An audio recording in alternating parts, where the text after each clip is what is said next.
ओम नमो आदेश आदेश आदेश। जय माँ कामाख्या। नाथों को, पीरों को, अगड़ों को, कपालिकों को, सभी को आदेश। आज की इस वीडियो में मैं आप सभी के समक्ष पुनः उपस्थित हुआ हूँ और आज की इस वीडियो में हम बात करेंगे योगनी साधना के बारे में, जो कि साबर पद्धति से रहेगी। सर्वप्रथम मैं यहाँ पर बताना चाहूँगा, अगर आप साधना करना चाहते हैं तो सर्वप्रथम आप गुरु का चयन करें। बिना गुरु के सानिध्य के इस तरह की साधना सिद्ध नहीं हो पाती है, इतना आप समझे। इसके साथ साथ में बहुत से लोग ऐसे होते हैं जो शंका करते हैं। शंका मत कीजिए, एक बार करके देखिए। अगर सफलता प्राप्त होती है तो वो सफलता आपकी रहेगी, अनुभव होते हैं तो वो आपके पर्सनल अनुभव रहेंगे। मेरे कहने न कहने से कुछ भी होने वाला नहीं है।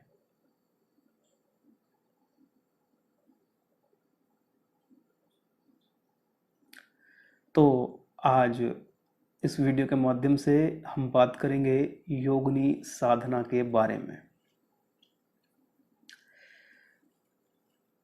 हम बात करते हैं इस साधना को करने से आपको क्या प्राप्त होगा। इस साधना को अगर आप सिद्ध कर लेते हैं तो ये आपके लिए रहेगी। इनको 3 तरह से आप कर सकते हैं: माँ, बहन, प्रेमिका, पत्नी। केवल साधक माँ के रूप में ही इनको सिद्ध करें। तीनों चीज़ें से ये सिद्ध होती हैं। मैं यहाँ पर जो आपको बता रहा हूँ केवल माँ के उद्देश्य से बता रहा हूँ। माँ के इसमें आप करें।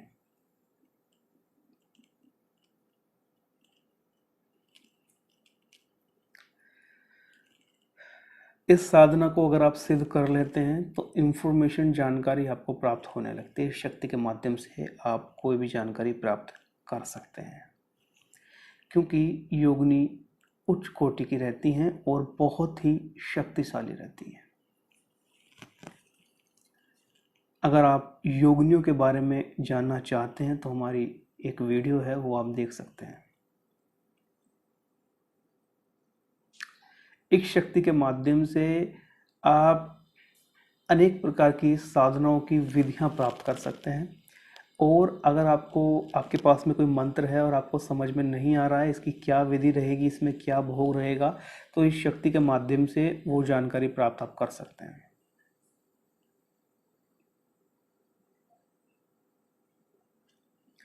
और इसके साथ साथ में ये शक्ति सदैव आपके परिवार की रक्षा करती है।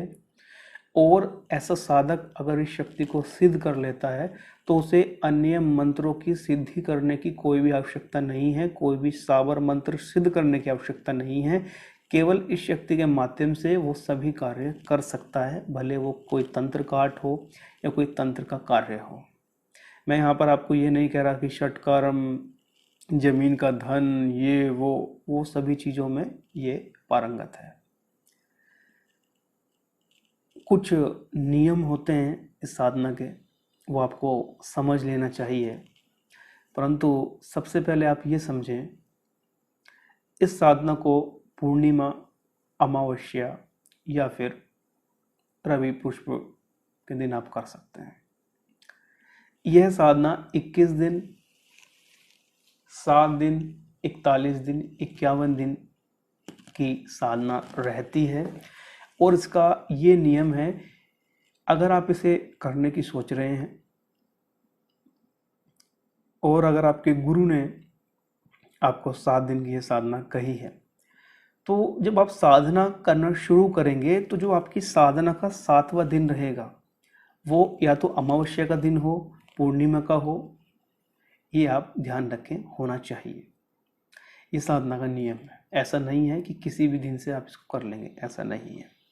और आपको पता है कि इस तरह के दिन हर महीने में आते ही हैं। इस साधना में आपको केवल 3 माला जप करना है, या फिर अगर आपके गुरु जी कहें तो आप 5 माला करें। देखिए, ये सब जानकारी आपके गुरु आपको दे पाएंगे। अब बात करते हैं किस तरह से इनकी साधना की जाए।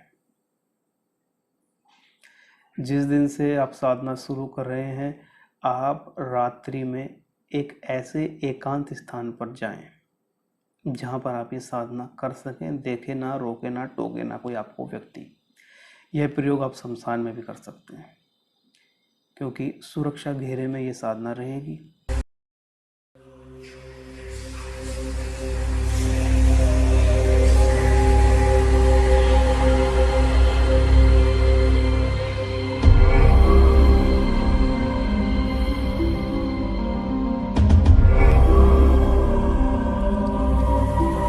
यह प्रयोग आप शमशान में भी कर सकते हैं, क्योंकि सुरक्षा घेरे में ये साधना रहेगी। और अगर आप चाहें तो इसे आप अपने घर में भी कर सकते हैं, मगर मैं आपसे यहाँ पर कह रहा हूँ कि किसी एकांत स्थान में करिए, अपने खेत में करिए। सभी के खेत हैं, सभी के गांव हैं, वहाँ आराम से जाइए और वहाँ आराम से कीजिए। और ज़्यादा ही समस्या अगर आपके जीवन में आ रही है तो फिर आप घर में कर सकते हैं, मगर मैं यहाँ पर कह रहा हूँ आप एकांत स्थान में करें। ठीक है। अब जिस दिन आप यह प्रयोग करेंगे तो रात्रि में 1 लोटा जल, उसमें थोड़े चावल डालकर, थोड़ी हल्दी डालकर, लौंग, इलायची, पान, 5 तरह की मिठाई, 1 नारियल, गुलाब के फूल, इत्र, अगरबत्ती, ये लेकर आप जाएं।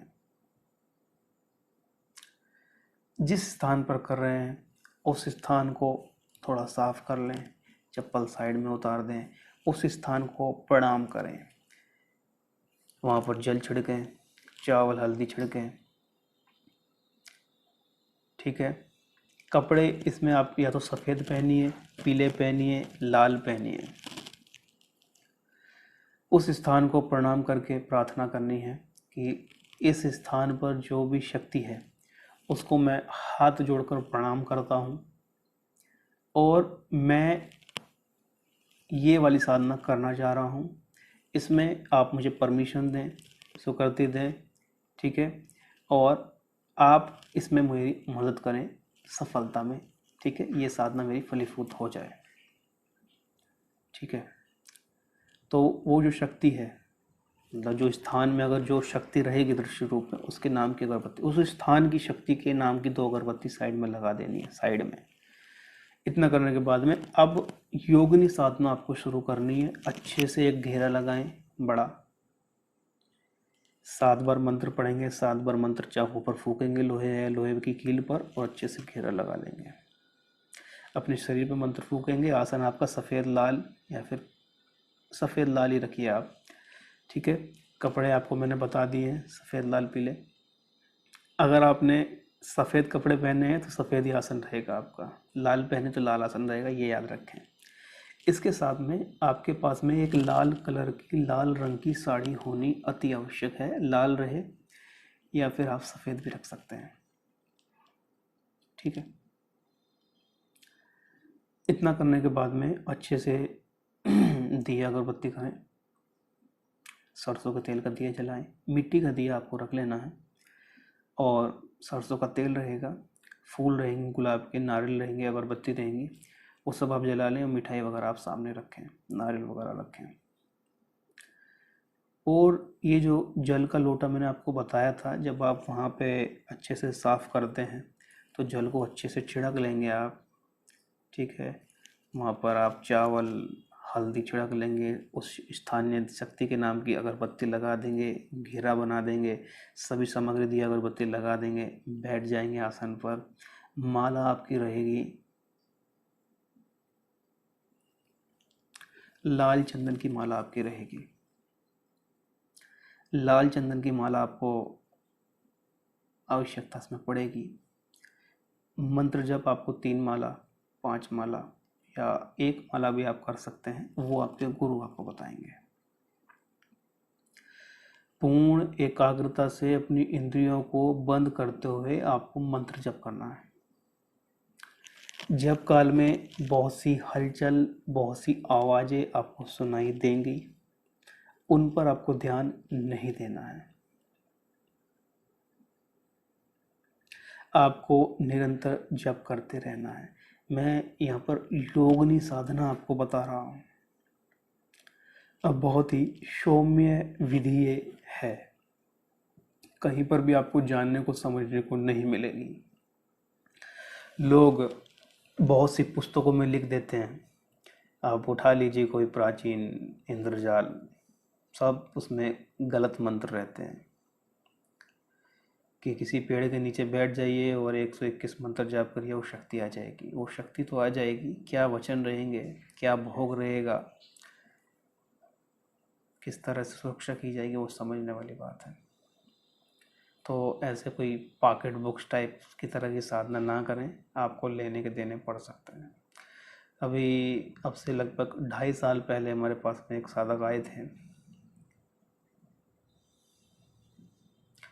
वो उर्वशी साधना कर रहे थे लगभग 3 या 5 साल से। सफलता नहीं मिल पा रही थी, बिल्कुल कमज़ोर थे शरीर के। असल में उनकी सिस्टर ने बात की थी शायद, या वाइफ थी उनकी, मुझे नहीं पता। तो मैंने कहा उनसे कि आप बात कराइए मेरी। तो जब उन्होंने बात कराई मुझसे, असल में वो व्यक्ति थोड़े शर्मा रहे थे बात करने के लिए, तो मैंने बात की। मैंने उनको कहा कि मंत्र बताइए सर्वप्रथम आप। मंत्र उन्होंने बताया। उस मंत्र में उस शक्ति का नाम था, अब कोई बीज मंत्र नहीं था, प्रणव नहीं था। तो ऐसी स्थिति में फिर कैसे साधना साधक को सिद्ध हो सकती है। तो मैंने उनसे कहा कि कहाँ से आपको मंत्र प्राप्त हुआ। तो बोले कि बस में एक पॉकेट बुक थी कोई इंद्रजाल की, वहाँ से मैंने एक करा। तो वो मंत्र ही गलत था, कोई विधि ही गलत थी। तो ऐसी स्थिति में कैसे सफलता आपको मिल सकती है। सोच समझ कर करें, आपका जीवन है, आपको ही देखना है, कोई इसका ठेका लेकर नहीं बैठेगा। गुरु का चयन करें, बिना गुरु के मार्गदर्शन के कोई भी साधना ना करें। चलिए, तो पूर्ण एकाग्रता से आपको मंत्र जप करना है। कुछ हलचल महसूस हो सकती हैं, कुछ आवाज़ें महसूस हो सकती हैं, कोई पुकार सकता है।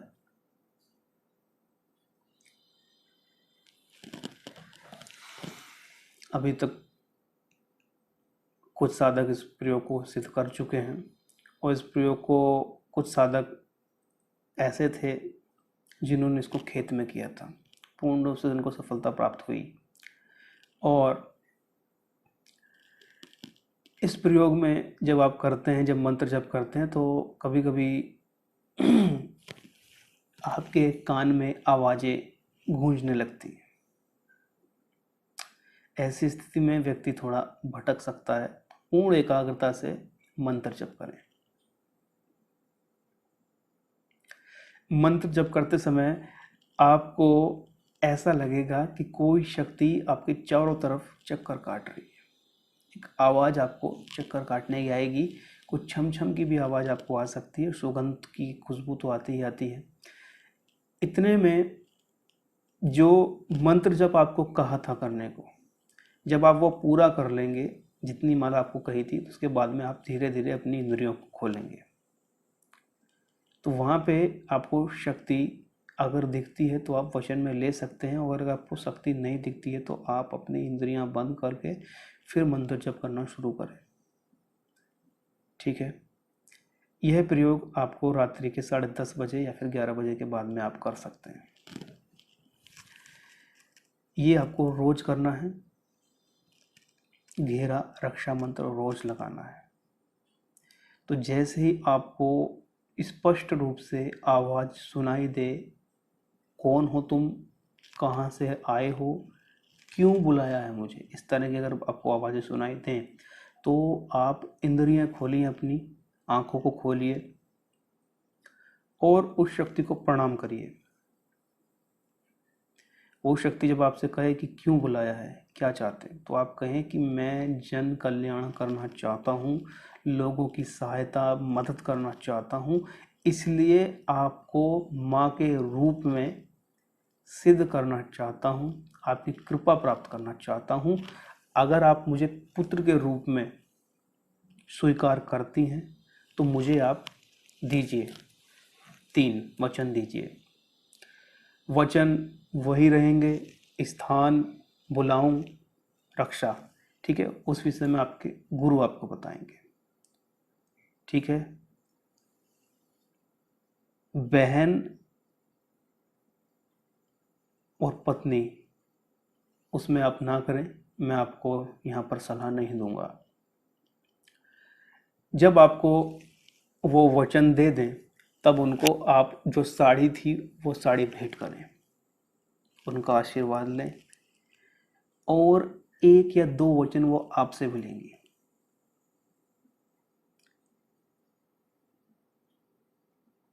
वो वचन गुप्त रह सकते हैं, गुप्त रहेंगे, वो सोच समझ के लें आप। मैं यहाँ पर उस विषय में जानकारी नहीं दे पाऊँगा, तो सोच समझ के वचन लें। ऐसा नहीं कि कोई भी वचन आप मान लें, सोच समझ के वचन लें। इसके बाद में कभी भी आप उस शक्ति को आह्वान करेंगे तो वो शक्ति आएगी और आपकी मदद करेगी। और कोई भी उग्र शक्ति नहीं है, सात्विक शक्ति है। इसके माध्यम से बहुत सा लाभ आप प्राप्त कर सकते हैं। और जो दिमाग चलाते हैं वो दिमाग ना चलाएं। योगनियाँ एक तरह की नहीं होती हैं, बहुत तरह की होती हैं। कभी कहने लगें कि ये तो खतरनाक है, वो है, जब आपको कोई ज्ञान नहीं है कि कौन सी योगनी आएंगी। देखिए, इसमें आपके हिसाब से कोई भी योगनी आ सकती है, ज़्यादातर नैना योगनी इसमें आती है। चलिए, आशा करता हूँ कि आज इस वीडियो के माध्यम से आपको कुछ जानकारी मिली होगी। अगर आप साधनाओं में जाना चाह रहे हैं और अपने जीवन को इसी लाइन में लेना चाहते हैं तो निश्चित रूप से इस तरह की साधना आप कर सकते हैं। आज के लिए इतना ही। आने वाले समय में मैं आप सभी के समक्ष एक 52 वीर प्रयोग आप सभी के समक्ष लेकर आऊँगा, जिसके माध्यम से आप बहुत सी जानकारी प्राप्त कर पाएंगे। इसके साथ साथ में हम आने वाले समय में एक नाग साधना आप सभी के समक्ष लेकर आएंगे। आज के लिए इतना ही। आदेश आदेश। जय मां कामाख्या।